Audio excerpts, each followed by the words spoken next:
Hello everyone, मैं नीलम तिवारी आप सभी का मैग्नेट ब्रेन्स में बहुत बहुत स्वागत करती हूँ। मैग्नेट ब्रेन्स एक ऐसा चैनल है जहां पर आपको 4th क्लास से 12th क्लास तक का सारा स्टडी मटेरियल बिल्कुल फ्री अवेलेबल करवाया जाता है।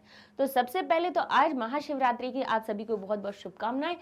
और इसी के साथ में अब हम शुरू करते हैं अपनी संस्कृत व्याकरण के कारक संबंधी और कारक और विभक्तियों का जो हमारा टॉपिक चल रहा है उसके 6वें कारक पर, जो हमारा होता है षष्ठी विभक्ति में संबंध कारक होता है।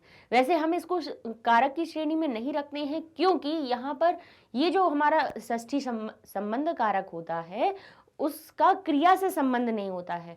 और कारक किनको कहते हैं? जिनका क्रिया पर प्रभाव पड़ रहा होता है उनको हम कारक की श्रेणी में रखते हैं।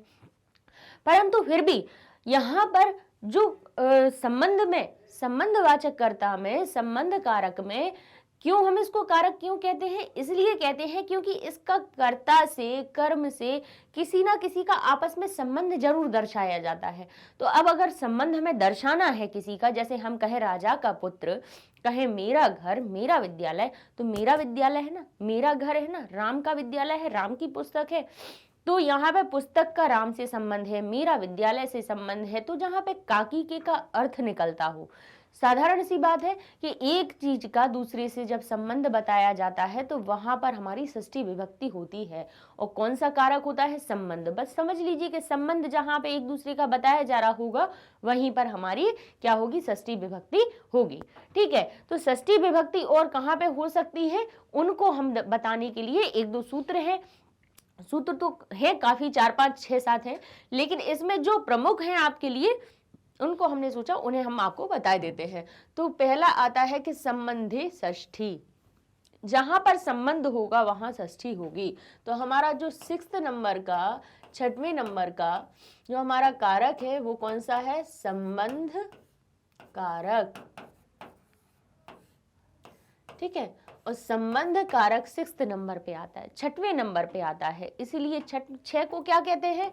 षट कहते हैं। और षट कहते हैं अपने संस्कृत में, और कह रहे हैं कि संबंध है तो उसमें षष्ठी लगाना है। संबंधे षष्ठी कहता है, सूत्र कहता है कि संबंध कारक जहां पर होगा वहां पर आप षष्ठी विभक्ति लगाना। तो क्या यही लिखा हुआ है? संबंध में षष्ठी विभक्ति लगाना है। तो जैसे लिखा है राम का पुत्र, तो यहाँ पे पुत्र का संबंध किससे हो रहा है? राम से। जिसका, जिसकी, जिसके, जिसमें काकी के लगा होगा उसमें षष्ठी लगाएंगे। बोले राम और पुत्र दो चीजें दी हुई हैं तो पुत्र में हम षष्ठी लगाएं, षष्ठी विभक्ति का प्रयोग करें या फिर राम में करें। षष्ठी विभक्ति कौन सी? कि जो आज लिखा रहता है ना, प्रथमा, द्वितीय, तृतीय, चतुर्थी, पंचमी तक के हमने रूप देख लिया। अब जो षष्ठी विभक्ति के रूप बनते हैं वो किसके लिए बनते हैं? वो क्यों बनाए जाते हैं? भाई जरूरत नहीं होती तो हम नहीं बनाते। शब्द रूप में जहां पर हम अगर पढ़े तो लिखा रहता है रामस्य, द्विवचन में हो जाता है रामयोः, और बहुवचन में हो जाता है रामाणाम। यही हो जाता है, देखा होगा आपने। षष्ठी विभक्ति के जरा रूप देखिए तो उसमें एक वचन, द्विवचन और बहुवचन में आपको यही रूप दिखेंगे। तो भाई इनके ये जो रूप बने हैं इनके प्रयोग क्या है जो इन्हें बनाए गए? बोले इसलिए बनाए गए कि जहां पे किसी शब्द में का, की, के लिखा होगा तो वहां पर इनका प्रयोग कर देना। बोले कह रहे हैं राम का, कह रहे हैं तो हो जाएगा रामस्य, रामस्य पुत्रः। अब कहें कि राम एक है इसलिए तो हमने रामस्य लगा दिया, लेकिन अब हम कहें कि बालकों का घर, अब कहें 2 बालकों का, कितने? 2 बालकों का घर। तो अब जब हमें 2 बालक आ गए तो एक वचन, जब देखिए 3 रूप बनते हैं षष्ठी विभक्ति में, एक वचन, हर एक विभक्ति के 3 रूप बनते हैं। ये तो आपको पता ही है वचनों के अनुसार कि एक के लिए अलग बनता है, 2 के लिए अलग बनता है और बहुत सारे के लिए बहुवचन का रूप होता है। ये हम हर एक विभक्ति में देखते हुए आ रहे हैं। तो एक वचन में हम अकारांत पुल्लिंग की बात करें, अकारांत पुल्लिंग और नपुंसक लिंग, ठीक है, अकारांत पुल्लिंग और नपुंसक लिंग की बात करें तो एक वचन में क्या बनता है हमारा? जैसे राम हमने ले लिया, राम एक हमने अकारांत शब्द लिख लिया तो उसमें हो जाएगा रामस्य। द्विवचन में वही हो जाएगा रामयोः, और वहीं पर हमारा बहुवचन में हो जाएगा रामाणाम। ठीक है, क्या हो जाएगा, रामाणाम। ठीक है। अब कहा कि दो बालकों का घर, तो अब एक वचन की बात थी, राम एक थे तो हमने लगाया था रामस्य। जब द्वे की बात हुई, दो हो गए यहाँ पे बालक, तो द्विवचन का रूप अब आएगा, तो क्या हो जाएगा यहाँ पे, बालकयोः, बालकयोः। अब बालकों का, इतना तो हमने का की का अर्थ तो योह से निकल आया। जब हमने बालक में योह शब्द लगा दिया तो उससे हमारा का की का अर्थ निकल आया। अब कहें बालकयोः क्या, घर, तो हम क्या कहेंगे, गृहम्। ठीक है। घर को क्या कहा जाता है, घर का सिर्फ नाम बताया जा रहा है ना, तो घर को प्रथमा विभक्ति में बनाएंगे। ऐसे ही पुत्र को प्रथमा विभक्ति में बनाएंगे, क्योंकि सिर्फ वहां पे नाम बताया जा रहा है। अब कहते हैं कि ठीक है, एक वचन की बात हो गई, द्वि की हो गई, अब हम करते हैं बहुवचन की बात। अब हम कहें बालिकाओं की साइकिल, कहें बालिकाओं की साइकिल। अब किसकी साइकिल है, बोले बालिकाओं की। जिसका संबंध हो, जिसका संबंध होता है किसी दूसरी वस्तु से, उसमें जिसमें काकी के लगा होता है उसमें षष्ठी लगाई जाती है। अब यहाँ कहने को तो दो है ना, लेकिन साइकिल की बालिकाएं नहीं है ना, बालिकाओं की साइकिल है, तो जिसका होता है उसमें हम षष्ठी लगाते हैं। तो बालिकाओं का अब हम क्या लगाएंगे, अपना कौन सा बहुवचन का रूप लगाएंगे, तो क्या लगाएंगे हम, बालिका नाम। क्या लगाएंगे, बालिका नाम। तो इसका अर्थ हो गया बालिकाओं की, और कहेंगे साइकिल यानी द्विचक्रिका, द्विचक्रिका किसको कहते हैं, साइकिल को। ठीक है, ठीक है, ये हो गया। अब बोले देखिए बालिकाओं की साइकिल हो गया। तो अब आपने देखा कि एक वचन, द्विवचन और बहुवचन में हमने कैसे अपनी षष्ठी विभक्ति का प्रयोग किया। तो संबंध जहां पर होगा और जिससे संबंध होगा उसमें हम लगाएंगे संबंध कारक। जहां जिसका है संबंध वहीं लगाइए षष्ठी। ठीक है, जिसका है संबंध, किसका है, अब जैसे कह रहे हैं मेरा पुत्र प्रवर है, मेरा पुत्र प्रवर, कहते ना मेरा पुत्र बाहुबली कहते थे उसमें, आपने देखा होगा मेरा पुत्र। तो बोले मेरा जो शब्द होगा, अब मैं शब्द होता है अहम किससे बनता है, लेकिन जब अगर इसको हम षष्ठी में देखें तो मेरा अगर हम कहेंगे मैं हूं और मेरा संबंध किसी से है तो मैं का तो नहीं कहेंगे, हम क्या कहेंगे, मेरा, मेरा घर, मेरी पुस्तक, मेरा विद्यालय, यही तो कहेंगे। तो ऐसे ही वो कह रहे हैं कि मेरा पुत्र प्रवर, तो मैं शब्द हम क्या कहेंगे, मैं होता है अपने के लिए, लेकिन यहाँ पे जब मेरा हो गया तो मेरा का अर्थ क्या निकलता है, यानी मेरी कोई चीज है, इसलिए उसमें काकी के लगा हुआ है। तो उन्होंने कहा तो मेरा जो शब्द है वो किस में बन जाएगा, षष्ठी में। तो षष्ठी में क्या कहते हैं, मम। ठीक है, मम, मम आवयो अस्माकम, यही तीन रूप बनते हैं। जैसे कहें कि हम दोनों का विद्यालय। अच्छा, मम के संग में अपन थोड़े से देख लेते हैं कि जैसे मैं शब्द हो उसमें लिखा हो मेरा घर, फिर कहें हम दोनों की पुस्तक। अब हम कहें हम दोनों की पुस्तक, अब हम कहें हमारा देश। ठीक है, तो मेरा घर, तो अब मैं का घर तो नहीं कहेंगे ना, हम दोनों का या हम दोनों की तो समझ में आता है, हमारा समझ में आता है, हम सब का भी कह सकते हैं, हमारा भी लिख सकते हैं, और इसकी जगह पे हम सब का भी लिखा हो सकता है, हम सब का देश। ठीक है, ये हमारी बहुवचन की बात हो गई। तो मेरा घर लिखा हुआ है तो इसमें आप मेरा शब्द में कौन सी विभक्ति लगाएंगे, षष्ठी। क्यों, क्योंकि इसको मैं कहा नहीं कहेंगे, हम क्या कहेंगे, मेरा। तो हम क्या, मैं शब्द की षष्ठी विभक्ति क्या बनती है, मम। हमेशा ध्यान करिएगा कि जहां पे मेरा बात हो रही होगी कि मेरा विद्यालय यह है, मेरा यह है, मेरा शब्द लगाना तो मम लिखना उसमें, मम। और घर हमारा है तो घर को एक वचन में उसका, मेरा शब्द में षष्ठी लगी है, घर तो हमारा केवल नाम बता रहे हैं उसका, तो गृहम् अपनी प्रथमा विभक्ति एक वचन का बता दिया। बोले हम दोनों की पुस्तक, तो हम दोनों की पुस्तक में क्या हो जाएगा, हम दोनों की तो हम दोनों को क्या कहते हैं, वैसे हम आवाम कहते हैं, लेकिन द्विवचन में अगर हम रूप देखें मैं के तो क्या बनते हैं, मम आवयोः अस्माकम। ठीक है, ये बनते हैं।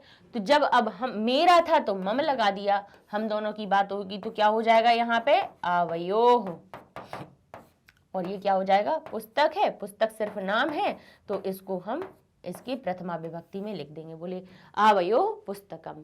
अब हमने कहा कि मम आवयोः अस्माकम किसके लिए होते हैं, मम एक के लिए होता है, आवयोः दो के लिए होता है, और अस्माकम बहुत सारे के लिए होता है। तो क्या कहा, हमारा देश, तो क्या हो जाएगा अस्माकम देशः। हमारा घर, तो क्या कहेंगे अस्माकम, अस्माकम क्या हो जाएगा, क्या कह रहे हैं घर, तो हो जाएगा गृहम। अस्माकम विद्यालयः, अस्माकम उद्यानम। बस ऐसे हम ये मम शब्द, मैं शब्द के लिए हम षष्ठी विभक्ति में मम आवयोः अस्माकम का प्रयोग करते हैं। ठीक है, तो अब चलिए आगे देख लेते हैं। और उसमें अच्छा उसके और बता दें आपको, मैं शब्द के तो हमने बता दिए, तुम के और बता दें आपको। तुम के लिए होता है तव, युवयोः और युष्माकम।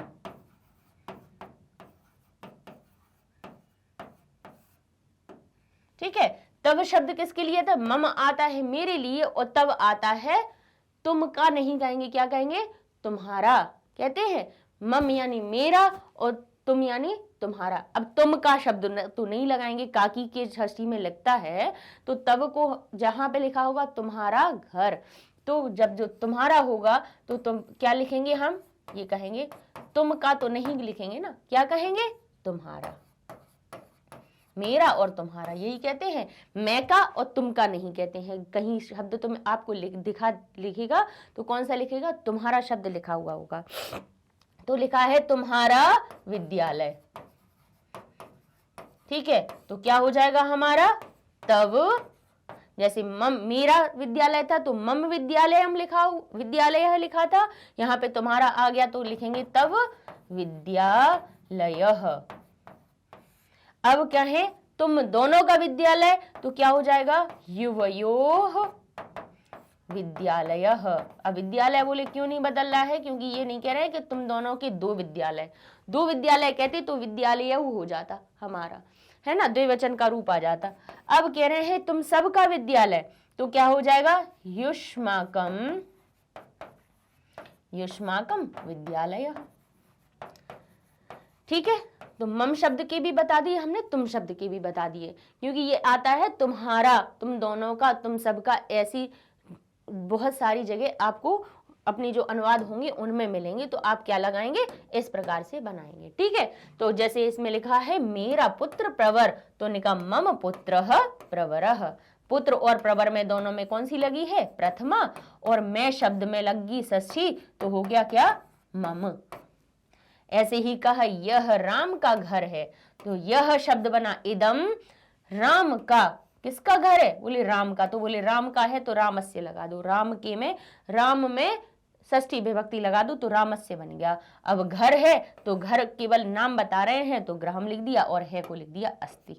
संज्ञा के संग में है शब्द के लिए अस्ति स्तः सन्ति लगाते हैं। ठीक है, तो संबंध बताने के लिए हम षष्ठी का प्रयोग करते हैं।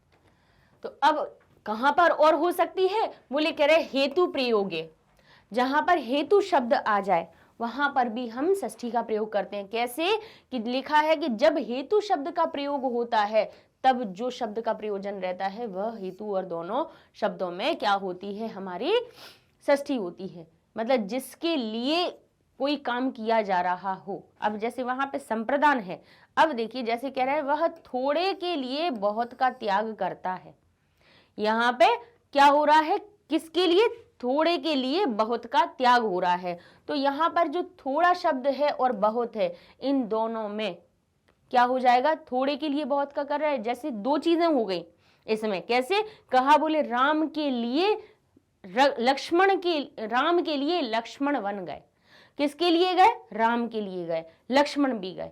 तो संग में हेतु शब्द आ गया, तो बोले जहां पे हेतु शब्द लिखा होगा, हेतु यानी के लिए आएगा। कैसे आएगा? कि जिसके प्रयोजन के लिए कोई काम किया गया। बोले अपने लिए नहीं गए, लक्ष्मण क्या खुद के लिए बन गए थे? बोले नहीं, बोले राम के लिए, बोले वहां पर गए। ठीक है, तो उन्होंने फिर एक तरह से देखा जाए तो यहाँ पे क्या एक तरह से दो क्रियाएं हो जाती। बोले राम तो जा ही रहे हैं, बोले लेकिन यहाँ पे कहा अपने कौन? लक्ष्मण भी साथ में जा रहे हैं। तो दो तो एक तो क्रियाएं हो गई, और प्रयोजन उनका खुद का नहीं है। प्रयोजन जो है लक्ष्मण का जाने का खुद का प्रयोजन नहीं है, वो किसके लिए जा रहे हैं? राम के लिए जा रहे हैं। ऐसे ही कह रहे हैं कि बहुत का त्याग कर रहा है, लेकिन किसके लिए कर रहा है? थोड़े के लिए, थोड़ी चीजों को, कुछ चीज को प्राप्त करने के लिए वो बहुत सी चीजों का त्याग कर रहा है। तो ऐसी जगह पे कि अल्पस्य हेतु बहुत त्यज्यति, तो जहां पे अल्प जिसके लिए त्याग हो रहा है वो उसमें, और हेतु शब्द में दोनों में षष्ठी आएगी। रेयर केस होता है, आते हैं ऐसे, लेकिन भाई है तो आपको बता दिया। जबकि इतने ज्यादा आपका डिटेल में नहीं आएगा, लेकिन फिर भी एक सूत्र था तो हमने कहा आपको बता दो कि भाई ऐसा कहीं आ गया तो लिखा हुआ कि वह थोड़े के लिए बहुत का त्याग करता है, लक्ष्मण राम के लिए बन जाता है, वह पढ़ने के लिए कहाँ जाता है? जहां पे प्रयोजन छुपा हुआ हो। के लिए एक वो संप्रदान होता है, किसी को देने वाली बात आ रही होती है, वहां संप्रदान होता है। ठीक है, उस वाले के लिए में चतुर्थी लगाते हैं, कल जो हमने संप्रदान समझाई थी। लेकिन यहाँ पे जो के लिए है वो क्या है? एक प्रयोजन बन गया है कि थोड़े प्रयोजन के लिए हमने बहुत का त्याग किया। राम के प्रयोजन के लिए लक्ष्मण बन गए। ठीक है, ऐसे ही हम कहें कि वह पढ़ने के लिए भोपाल में रहता है, तो यहाँ पे प्रयोजन छुपा हुआ है, कोई देने की बात नहीं हो रही है ना। हेतु का अर्थ होता है प्रयोजन, यानी किसी कार्य को करने के लिए। कौन सा के लिए? यहाँ पे जो के शब्द है वो कौन सा है? लिए छोड़ दो तो के शब्द हमारा किस में आता है? षष्ठी में। इतना ध्यान कर लीजिएगा। यहाँ पे कोई चीज दी नहीं जा रही है किसी को, है ना। किसी के लिए कोई काम ऐसा नहीं हो रहा है कि किसी को प्रदानता की जा रही है या दिया जा रहा है कोई काम। यहाँ पे प्रयोजन छुपा हुआ है, तो जहां पे प्रयोजन होता है तो वहां पर जिस चीज के लिए वो काम किया जा रहा है, तो बोले जो हेतु शब्द होगा हमारा, हेतु किसके लिए बनेगा? के लिए बनेगा। ठीक है, और किसके लिए छोड़ा जा रहा है उसमें भी षष्ठी। तो इन दोनों में षष्ठी विभक्ति लगेगी। बोले वह यानी जिसके लिए प्रयोजन हो रहा है, और जो हेतु शब्द होगा, दोनों शब्दों में षष्ठी विभक्ति होगी। जैसे कहा कि सह वह अल्पस्य हेतु, हेतु शब्द का षष्ठी में बना हेतोः, अल्पस्य, अल्प शब्द का क्या बन गया? अल्पस्य, षष्ठी विभक्ति एक वचन। इसमें हेतु शब्द बन गया हेतु। बहुत त्यज्यति, बहुत का त्याज। बहु शब्द क्या हो गया हमारा? अव्यय होगा। बहु, अल, लघु, ये तो उसमें कुछ नहीं किया, त्याग करने को कहते हैं त्यज्यति। क्योंकि सह कौन सा है? प्रथम पुरुष में है, तो प्रथम पुरुष की एक वचन की क्रिया आ गई। सह का अर्थ एक होता है, यानी वह होता है, एक वचन भी की बात। यहाँ पे प्रथमा विभक्ति एक, प्रथम पुरुष एक वचन की क्रिया त्यज्यति आ गई। त्यज धातु होती है, होती उसमें प्रत्यय लग गया। तो इस प्रकार से देखिए कि यहाँ पर भी षष्ठी का प्रयोग होता है। बोले और कहाँ कहाँ होता है? बोले यहाँ पर नहीं होता है। बोले जहाँ भले ही काकी के का अर्थ निकल रहा होगा, लेकिन कुछ कंडीशन ऐसी होती हैं जहाँ पर षष्ठी का प्रयोग नहीं होता। तो बोले अपन उसको भी देख लेते हैं कि कहाँ पर नहीं होता। भले ही काकी के का अर्थ निकल रहा होगा, लेकिन फिर भी वहां पर षष्ठी नहीं लगी होगी। बोले कहाँ पे? बोले इन प्रत्ययों के योग में। अगर क्रिया में, भाई ये चीज किसके लिए बता रहे हैं? ये हम बता रहे हैं आपके वाक्य संशोधन के लिए, कि वाक्य संशोधन में ऐसा लिखा होगा कि शर्तृ प्रयोग, ये शत नहीं है, शर्तृ। ठीक है, शर्तृ हमारा कौन सा होगा? प्रत्यय होगा। ये शानच है, शानच गलत लिखा हुआ है। शर्तृ, शानच, तुमुन, ल्यप। ठीक है, इनमें हमारे क्या होंगे? इनमें हमारे शर्तृ, शानच, तुमुन और ये ल्यप, और ये देखिए तो क्या क्या लिखा हुआ है। खलर्थ नहीं होता है, अर्थ की, किसी के अर्थ के बताने के लिए। तो इनमें भी जैसे पठन लगा है, गमिष्यन लगा है, तुमुन लगा है, अवगत्य लगा है, सुकरम लिखा हुआ है, इनमें भी हम क्या करते हैं? इनमें जैसे पुस्तकम पठन, यानी पुस्तक को क्या कर रहे हैं, पढ़ा। तो भाई पुस्तक को पढ़ा, काकी की का अर्थ निकल रहा था, तो इसमें पुस्तकम आ जाएगा, यहाँ पे विद्यालयम आ जाएगा। इन प्रत्ययों के जिनमें अगर किसी क्रिया में ये प्रत्यय लगे होंगे, कौन से, शर्तरी, शानच, तुमन और ल्यप, ये अगर लगे होंगे तो फिर हमारा क्या हो जाएगा, तब हम उनके योग में कौन सी षष्ठी विभक्ति का प्रयोग नहीं करेंगे। तो ये थोड़ी सी बताने वाली चीज़ थी, इतनी डिटेल आती नहीं है, तो अपने BA MA की बात है, लेकिन फिर भी भाई जो चीज़ थोड़ी सी होती है, कभी वाक्य संशोधन में ऐसा आ जाए कि लिखा हो पुस्तकम पठन, पुस्तकस्य पठन लिखा हो, तो ध्यान कीजिएगा कि जैसे अन शर्तरी प्रयोग, शर्तरी जो हमारा प्रत्यय होता है, शर्तरी प्रत्यय पढ़ाया था, उसमें क्या शेष बचता है, हमारा अन लग जाता है, ना शेष लगता है। तो जैसे देखिए पठ में अन लग गया तो पठन हो गया, ऐसे ही शानच में भी हमारा क्या हो गया, गमिष्यन हो गया, तुम उनमें तुम बच जाता है।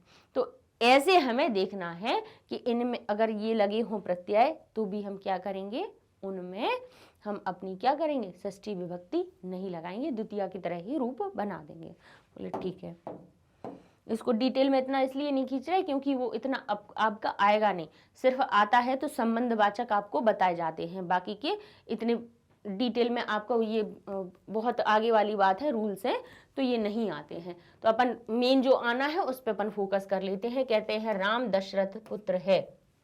राम कौन है, दशरथ पुत्र है, यानी दशरथ का पुत्र है, का छुपा हुआ है इसमें। राम कौन है, दशरथ के पुत्र हैं, तो यहाँ पे राम का पुत्र नहीं लिखा है, यहाँ क्या है, दशरथ के पुत्र हैं। तो राम जो है उनका नाम है, तो राम को हम प्रथमा विभक्ति के अनुसार लिख देंगे। बोले रामः, बोले ठीक है। बोले यहाँ पे दशरथ पुत्र यानी दशरथ का पुत्र है, तो कहेंगे दशरथः। तो अब दशरथः आएगा या दशरथस्य आएगा, बोलिए बताइए क्या आएगा इसमें। बोले दशरथस्य, क्योंकि दशरथ का पुत्र लिखा हुआ है, उसमें का इसमें छुपा हुआ है, लिखा नहीं है, लेकिन अर्थ तो इसका निकल रहा है, दशरथ का पुत्र। तो बोले दशरथस्य पुत्रः है, यानी अस्ति। ठीक है, तो यहाँ पे का छुपा हुआ है इसमें।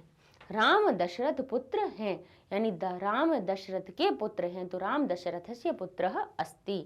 अब कह रहे हैं गंगा का जल अति पवित्र है। कैसा है, पवित्र है। तो हम कहेंगे गंगा का। बोले किसका, बोले गंगा का। तो गंगा शब्द क्या होता है, आकारांत होता है, और आकारांत षष्ठी विभक्ति में देखेंगे तो क्या बनता है, लतयाह, ये बनता है।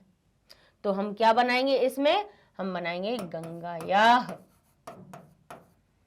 बोले गंगायाह जल, कैसा, गंगा का जल। तो जल शब्द में हम क्या लगाएंगे, अपना प्रथमा विभक्ति का बनाएंगे। देखिए षष्ठी के संग वाला जो भी होता है वो प्रथमा में ही जाता है। देखिए दशरथ का पुत्र, तो दशरथ में षष्ठी लगी लेकिन इसमें पुत्र में लगेगी प्रथमा। ऐसे ही गंगायाम में षष्ठी लिखी लेकिन जल में लगेगी प्रथमा, क्योंकि दूसरा उसका नाम होता है। जैसे माता का घर, तो माता जो शब्द होगा उसमें लगेगी षष्ठी और घर में लगेगी प्रथमा, ये ध्यान करिएगा। अब कह रहे गंगा का जल अति पवित्र है, तो बोले गंगाया जलम अति पवित्रम। यहाँ क्रियाएं ज्यादा नहीं होती हैं, बहुत कम होती हैं। ये अगर कहें कि ऐसे हो जाता कि वह मामा के घर जाता है, तो तब क्रिया करने वाला तो दूसरा होगा, लेकिन संबंधवाची शब्द का उससे कोई लेना देना नहीं होगा। बोले मोहन किस प्रयोजन से यहाँ रहता है। अब जो कह शब्द होता है, बोले जहां लिखा हो किस या किसका या किसके, तो यहाँ पे आप षष्ठी लगाइएगा, किसका, किसके, ठीक है, या किसकी। ये प्रश्न बनाने के लिए भी काम में आएंगी चीज। किसका घर है, किस प्रयोजन से रह रहा है। अब देखिए प्रयोजन भी शब्द आ गया है इसमें, हेतु और प्रयोजन अभी बताया था आपको, तो वहां पर भी हमारी क्या लगनी है, षष्ठी लगनी है। लेकिन मोहन में नहीं लगनी है, क्योंकि मोहन तो क्या हो रहा है, कर्म हो रहा है, मोहन करता है, रहने का काम कर रहा है ना। तो कह रहे हैं मोहन किस प्रयोजन से, तो किस में भी आएगा और प्रयोजन में भी आएगा। तो हम कहेंगे कस्य, कह शब्द का षष्ठी में बन जाएगा हमारा कस्य प्रयोजनस्य, प्रयोजन लिख दें या हेतु भी लिख सकते हैं हम, हेतु, कस्य हेतु यहां रहता है। तो कहेंगे कहां पे, यहां। ठीक है, तो क्या हो जाएगा, किस प्रयोजन से, यहां। यहां को क्या कहते हैं, अत्र, और रहने को क्या कहते हैं, निवास करना, निवास धातु में लग जाएगा निवसति। ठीक है, मोहन कस्य हेतु अत्र निवसति, मोहन किस हेतु से यहां रहता है, भले उसमें से लगा हुआ है। प्रयोजने, प्रयोजनस्य भी लिख सकते थे हम, प्रयोजन शब्द है तो कस्य। अगर आपको हेतु शब्द नहीं लिखना है, बोले नहीं हमें तो वही प्रयोजन ही लिखना है, तो लिख दीजिए, कोई बात नहीं है, प्रयोजन भी लिख सकते हैं, प्रयोजनस्य लिख सकते हैं। मोहन कस्य प्रयोजनस्य अत्र निवसति। ठीक है, और हेतु शब्द भी लिख सकते हैं।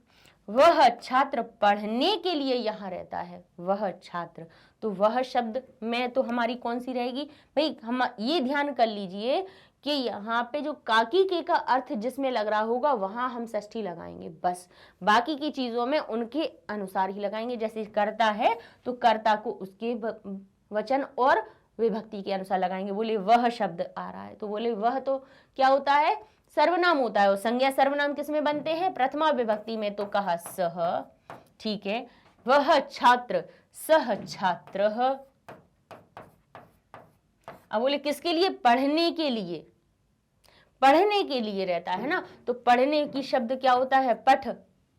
लेकिन यहां पे ये क्या कह रहे हैं, पढ़ने के लिए, तो यहां पे जो पठ धातु होगी उसमें क्या हो जाएगा, के लिए शब्द आ जाएगा उसमें। ठीक है, तो पठने, जो देखिए तुमुन प्रत्यय जो होता है, तुमुन प्रत्यय होता है के लिए का बताते हैं। देखिए आपको समझाया था, तुमुन प्रत्यय समझाया था कि तुमुन प्रत्यय किसी धातु में लगता है तो उसमें के लिए का अर्थ निकल आता है तुमुन प्रत्यय से। ये प्रत्ययों में हमने आपको समझाया है, सिखाया है कि जो तुमुन प्रत्यय होता है और उसका बचता क्या है, तुम बचता है, तो पठ धातु में लगेगा कि तो क्या हो जाएगा, पठितुम हो जाएगा। क्या बन जाएगा, पठितुम। तो यहाँ पे हम धातु में अगर के लिए का अर्थ बताना है तो भी हम तुमुन लगा सकते हैं। तो बोले ठीक है, इसका भी कर सकते हैं, क्योंकि संज्ञाओं के नाम हम किनके अनुसार बनाते हैं, संज्ञाओं के बनाते हैं हम शब्द रूपों के अनुसार। ठीक है, लेकिन जहां हम क्रिया को अगर शब्द रूपों में चलाएंगे तो हम उसमें प्रत्यय का प्रयोग करके लिख सकते हैं। तो सह छात्रः पठितुम, पढ़ने के लिए, कहाँ कह सकते हैं, यहां रहता है, तो बोले यहां रहने को क्या कहेंगे, अत्र निवसति।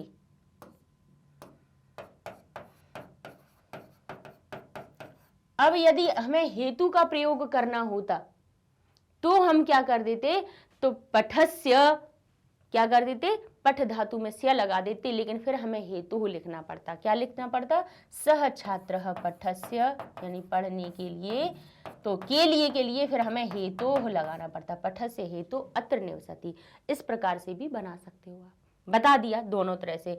लेकिन अगर देखिए, अगर कहें कि व्याकरण की सही दृष्टि से अगर आप वाक्य बना रहे हैं और अगर ऐसी कोई चीज आ रही है जैसे पढ़ने के लिए, गाने के लिए, नहाने के लिए, दूसरी चीज अलग हो रही है, यहाँ पे तो ये प्रयोजन हो रहा है, जहां पे जो देखिए क्रिया तो यहाँ पे भी है और रहने की क्रिया है, लेकिन मूल क्रिया क्या है, रहने की, और जो ये दूसरी क्रिया है, भाई मुख्य क्रिया तो उसकी रहना है, लेकिन वो किस लिए रह रहा है, उसका प्रयोजन पढ़ना हो गया, उसका प्रयोजन नहाना, वह नहाने के लिए नदी में जाता है, तो जो उसका नहाना शब्द हो गया वो उसकी क्या हो गई, नदी में नहाता है। ठीक है, नहाने के लिए नदी में जाता है, नदी में जाना उसकी क्रिया है, लेकिन उसकी दूसरी क्रिया क्या है, उसकी नहाना है।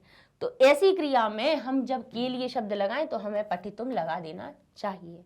ये इसका व्याकरण के हिसाब से सही अर्थ बनता है। भाई कोई चीजें ऐसी हैं कि जो बीच बीच में आती हैं, यहाँ पे तो हमें पता ही है कि हम षष्ठी लगाते चले जा रहे हैं, लेकिन बोले ऐसे अगर वाक्य आ जाए तो उसमें आप प्रत्यय का भी प्रयोग कर लो। बोले ठीक है, राजा दुर्बलों का सहायक है। अब यहाँ पे काकी के बात आ गई तो दुर्बल शब्द में हमारा क्या लग जाएगा, दुर्बलों में हमारी षष्ठी विभक्ति लग जाएगी। तो राजा तो संज्ञा है, तो लिख दीजिए राजा। ठीक है, राजा दुर्बलों का। अब दुर्बल शब्द में क्या लगाएंगे? एक दुर्बल नहीं है, कितने कह रहे हैं? बहुत सारे बन रहे हैं। तो बहुत सारे का रूप क्या बनता है? दुर्बल शब्द को आप अगर राम की तरह अगर इसका बहुवचन का रूप बनाएंगे तो क्या बन जाएगा? दुर्बला नाम। नाम शब्द लग जाता है, या तो ऐसे ये भी लगा दीजिए, और बोले नहीं तो क्या, बोले अकेले अगर एक बिंदी भी लगा दोगे तो भी चल जाएगा। तो क्या बन जाएगा? जैसे हमारा रामानाम बन जाता है, बालिका नाम बन जाता है, तो ऐसे ही ये बन जाएगा दुर्बला नाम। कहेंगे राजा दुर्बला नाम सहायक अस्ति। सहायक शब्द संज्ञा है, तो बोले सहायक सिर्फ, तो उसमें क्या लिख देंगे? सहायक अस्ति। तो उसमें प्रथमा विभक्ति लगाई हमने, और राजा के हिसाब से अस्ति हमने है लगा दिया। अब बोले वह कृष्ण के तुल्य है। के शब्द आ गया इसमें, काकी के। तो बोले जहां पे तुलना भी हो रही है वहां पे भी हम क्या कर रहे हैं? अपना क्या लगा रहे हैं? अपनी षष्ठी विभक्ति लगा रहे हैं। तो वह, तो क्या बन जाएगा? सह। कृष्ण किसके तुल्य है? बोले कृष्ण के। तो बोले कृष्णस्य तुल्यम अस्ति। ठीक। अब कहा वे, क्योंकि तुल्य शब्द कैसा है? हमारा नपुंसकलिंग है, तो क्या क्या बन गया? तुल्यम। सह कृष्णस्य तुल्यम अस्ति। अब कह रहे वे बच्चों के चित्र हैं। किसके चित्र हैं? बच्चों के। तो वे क्या हो गया? एतानी। चित्र की बात हो रही है ना, किसके चित्र हैं? बच्चों के। तो हम क्या कहेंगे? बच्चों को क्या कहा जाता है हमारे संस्कृत में? बताइए। बाल कहते हैं। बालक, बाल शब्द आता है, बालक शब्द आता है बच्चों के लिए। तो हमने कहा क्या हो जाएगा? बच्चों की। तो क्या हो जाएगा? बाल का नाम। बाल का नाम चित्राणी। चित्र बहुत सारे हैं ना, चित्र हैं, तो चित्राणी। देखिए ये हमारा प्रथमा विभक्ति का बहुवचन, एक वचन, द्विवचन और बहुवचन। बाल का नाम षष्ठी और उसकी संग वाला प्रथमा में। षष्ठी सप्तमा, षष्ठी और प्रथमा, षष्ठी प्रथमा। देख लीजिए सभी जगह षष्ठी लग रही है और प्रथमा आ रहा है। गंगाया षष्ठी प्रथमा, यहाँ पे षष्ठी और प्रथमा। बाल का नाम चित्राणी, और हैं बहुत सारे हैं ना, तो संति आ गया। एक होता तो अस्ति था, दो होते तो स्तः होता, और बहुत सारे हैं तो संति। अब कह रहे हैं हाथों का कार्य सुंदर होता है। हाथों का, अब हाथ शब्द है तो हस्त, हाथ को क्या कहा जाता है? हस्त। क्या कहा जाता है? हस्त। तो क्या हो जाएगा यहाँ पे? हस्तस्य। या फिर हाथों को कर भी कहा जाता है। बोले दो चीजें कहते हैं, देखिए हस्त शब्द भी आ सकता है और कर शब्द भी आ सकता है। ठीक है, तो अब आपकी इच्छा है कि क्या लगना है। हस्तयोः लिख सकते हो आप, यानी हाथ क्योंकि एक नहीं है, बोले दो होते हैं, चार तो होते नहीं है मानवों के। अपने साधारण भाषा में देखे तो भगवानों को छोड़ के सबके दो ही हाथ होते हैं, है ना, किनके? ह्यूमन बींग्स के। तो बोले दो हाथ होते हैं तो द्विवचन का रूप आएगा हाथ में। हाथों का कार्य, एक हाथ का कार्य सुंदर नहीं, दोनों हाथों का कार्य। बोले हाथों का कार्य सुंदर होता है, तो इसमें हाथों में बहुवचन आएगा या द्विवचन? बोले द्विवचन। क्यों? बोले दो ही हाथ होते हैं, सो नहीं होते। तो द्विवचन अगर हम कहें तो हस्त या कर, दोनों में से किसी का भी अपन नाम लिख सकते हैं। तो या तो हम करयोः लिख सकते हैं यहाँ पे, करयोः, या फिर हम क्या लिख सकते हैं? हस्तयोः। बता इसलिए देते हैं दोनों चीजें कि भाई कोई सा भी आपके सामने आ सकता है। बोले हस्तयोः, तो हस्तों का, हाथों का कार्य, तो ये हो गई षष्ठी और कार्य हो जाएगा प्रथमा। तो बोले कार्यम। कैसा होता है? सुंदर होता है, तो कैसा हो जाएगा? सुंदरम। शोभनम भी लिख सकते हो, सुंदर भी, सुंदरम भी लिख सकते हो, और होता है, तो होने को क्या कहते हैं? भव धातु होती है, और होता है एक की बात हो रही है। तो बोले क्या दिया हमने? कार्य सुंदर है ना, कार्य एक ही वचन में है। कार्य बहुत सारे कार्य तो लिखा नहीं, इनमें क्या कहा है? हाथों का कार्य, तो कैसा होता है? सुंदर होता है, तो भवती लिख दिया। अब कह रहे हैं यह मेरा देश है। इनको अब हम क्लियर करके यहां लिखे देते हैं। यह, तो क्या कहेंगे? इदम, या कहेंगे एषः।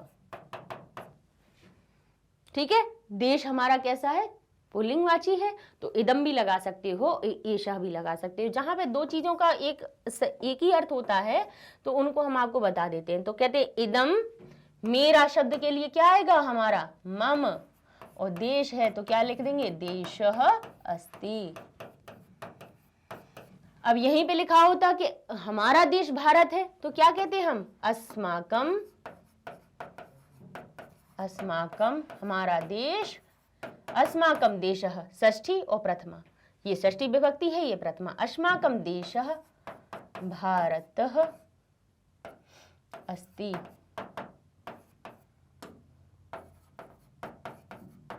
ठीक, अब कह रहे हैं उन बालकों में मोहन श्रेष्ठ है।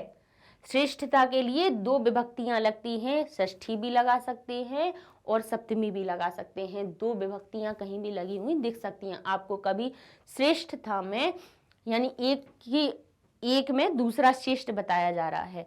यहाँ पे मैं शब्द अधिकरण नहीं है, लेकिन मैं शब्द होता है तो इसीलिए इसमें हम जैसे बालकों में, तो बालके शब्द भी हो सकता है और बालकस्य भी हो सकता है। ये एक अपवाद है कि जहां पे श्रेष्ठ चीज लिखी हो, उत्तम चीज लिखी हो, यानी कहें कवियों में कालिदास श्रेष्ठ हैं, हम कहें वेदों में ऋग्वेद श्रेष्ठ है, तो जहां पे श्रेष्ठ बताई जा रही है, जिसकी श्रेष्ठता बताई जा रही है कि वेदों में, कवियों में, तो वहीं पर हमारा जैसे बालकों में कहा गया है, जिसमें मैं लगा हुआ है। कहने को मैं शब्द हमारा अधिकरण के लिए आता है, लेकिन फिर भी श्रेष्ठ जो शब्द होता है, उत्तम जो शब्द होता है, जहां पर एक सब में एक श्रेष्ठ बताया जाए, तो उसी में हम कहें देशों में हमारा भारत श्रेष्ठ है, कहें पुरुषों में गांधी श्रेष्ठ है, तो यहाँ पे श्रेष्ठ शब्द में जो श्रेष्ठ है, जिसमें से श्रेष्ठ है, उसमें अपन षष्ठी लगाएंगे।